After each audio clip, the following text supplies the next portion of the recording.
ಈ ವಾರ್ತಾಲಾಪ ನಮ್ಮ ಕೋಲಾರ ಜಿಲ್ಲೆಯ ಮಾಧ್ಯಮ ಮಿತ್ರ ಪತ್ರಿಕೆ ಪ್ರತಿನಿಧಿಗಳಿಗೆ ಮತ್ತು ಮಾಧ್ಯಮ ಪ್ರತಿನಿಧಿಗಳಿಗೆ ಆಯೋಜಿಸಿರುವ PIB ವತಿಯಿಂದ ಕಾರ್ಯಾಗಾರಕ್ಕೆ ಆಗಮಿಸಿರುವ ತಮ್ಮೆಲ್ಲರಿಗೂ ಸ್ವಾಗತವನ್ನು ಬಯಸುತ್ತಾ, ಸೊ ಈ ಒಂದು ಏನು ಈ ವಾರ್ತಾ ಇಲಾಖೆ ವತಿಯಿಂದ ಹಮ್ಮಿಕೊಂಡಿದ್ದಾರೆ ನಮ್ಮ ಕೋಲಾರ ಜಿಲ್ಲೆಯ ಮಾಧ್ಯಮ ಪ್ರತಿನಿಧಿಗಳು, ಇದು ಒಂದು ಒಳ್ಳೆಯ ಕಾರ್ಯಕ್ರಮ ಅಂತ ನನ್ನ ಭಾವನೆ. ಯಾಕಂದರೆ ಹೀಗಾಗಿ ಅಂದರೆ ನಮ್ಮ ಜಿಲ್ಲೆಯ ಹಳ್ಳಿಯ ಮಟ್ಟಕ್ಕೆ ನಮ್ಮ ಇಲಾಖೆ, ಯಾವುದೇ ಇಲಾಖೆ ಆಗಿರ್ಬೋದು, ಆ ಇಲಾಖೆ ಕಾರ್ಯಕ್ರಮಗಳನ್ನು ಅಲ್ಲಿವರೆಗೂ ಮುಟ್ಟಿಸ್ತಾರೆ ಅಂತಂದರೆ ಅದು ನಮ್ಮ ಪತ್ರಿಕೆಗಳಿಂದ ಆಗ್ಬೋದು ಮತ್ತು ಮಾಧ್ಯಮಗಳಿಂದ ಆಗಿರ್ಬೋದು.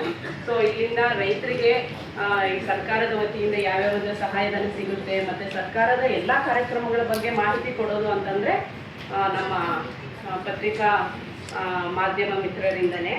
ಸೊ ಈಗ ಈ ಒಂದು ಸಂದರ್ಭದಲ್ಲಿ ನಾವು ನಮ್ಮ ಇಲಾಖೆಯಲ್ಲಿ ಯಾವ ಕಾರ್ಯಕ್ರಮಗಳು ಮುಖ್ಯವಾಗಿ ರೈತರಿಗೆ ಇದ್ದಾವೆ ಅನ್ನೋದ್ರ ಬಗ್ಗೆ ಹೇಳಕ್ಕೆ ಇಚ್ಛೆಪಡ್ತೀನಿ.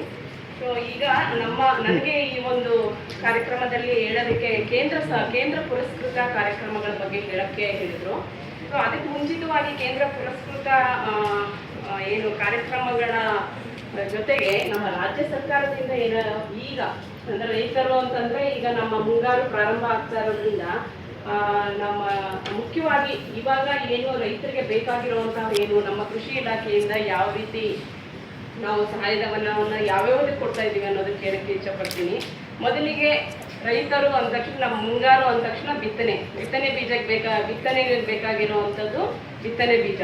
ಸೊ ಬಿತ್ತನೆ ಬೀಜ ನಮ್ಮ ಸರ್ಕಾರದ ವತಿಯಿಂದ ಶೇಕಡ ಅಂದರೆ ಸಾಮಾನ್ಯ ವರ್ಗದವರಿಗೆ ಶೇಕಡ 75% ಮತ್ತು ಇವರು ನಮ್ಮ ಪರಿಶಿಷ್ಟ ಜಾತಿ ಮತ್ತು ಪರಿಶಿಷ್ಟ ಪಂಗಡ ಅವರಿಗೆ ಶೇಕಡ 90% ಸಹಾಯಧನದಲ್ಲಿ ಬಿತ್ತನೆ ಸಹಾಯಧನವನ್ನು ನೀಡ್ತಾ ಇದ್ದಾರೆ.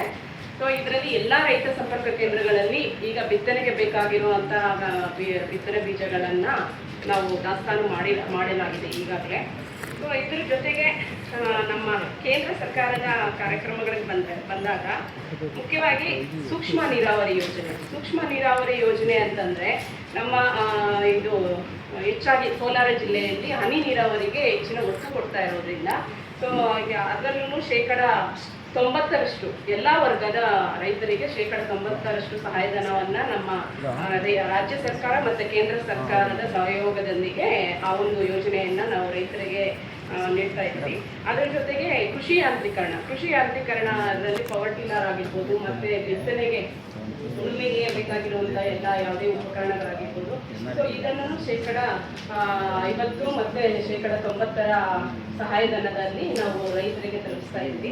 ಇದ್ರ ಜೊತೆಗೆ ರಾಷ್ಟ್ರೀಯ ವಿಕಾಸ ಯೋಜನೆಯಲ್ಲಿ ಅಂತಂದರೆ ಸಮಗ್ರ ಕೃಷಿ ಪದ್ಧತಿ ಅಂದರೆ ರೈತರು ಎಲ್ಲ ಸಮಗ್ರವಾಗಿ ಕೃಷಿ, ತೋಟಗಾರಿಕೆ, ಹೈನುಗಾರಿಕೆ ಎಲ್ಲ ಒಂದು ಚಟುವಟಿಕೆಗಳನ್ನು ಯಾರು ರೈತರು ಮಾಡ್ಕೊಂಡಿರ್ತಾರೆ ಅಂಥ ರೈತರಿಗೆ ನಾವು ಶೇಕಡ 33,000 ಸಹಾಯಧನವನ್ನು ನಮ್ಮ ಕೇಂದ್ರ ಸರ್ಕಾರ ರೈತರಿಗೆ ಕೊಡ್ತಾ ಇದೆ.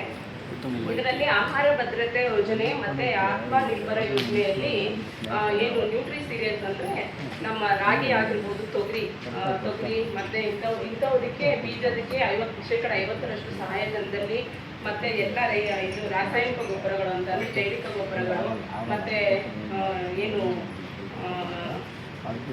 ಸಸ್ಯ ಸಂರಕ್ಷಣಾ ಇದಕ್ಕೆ ಶೇಕಡ 50% ಸಹಾಯಧನವನ್ನು ರೈತರಿಗೆ ತಲುಪಿಸ್ತಾ ಇದ್ವಿ. ಮತ್ತು ಇದರಲ್ಲಿ ಎಣ್ಣೆಕಾಳು ಬೆಳೆ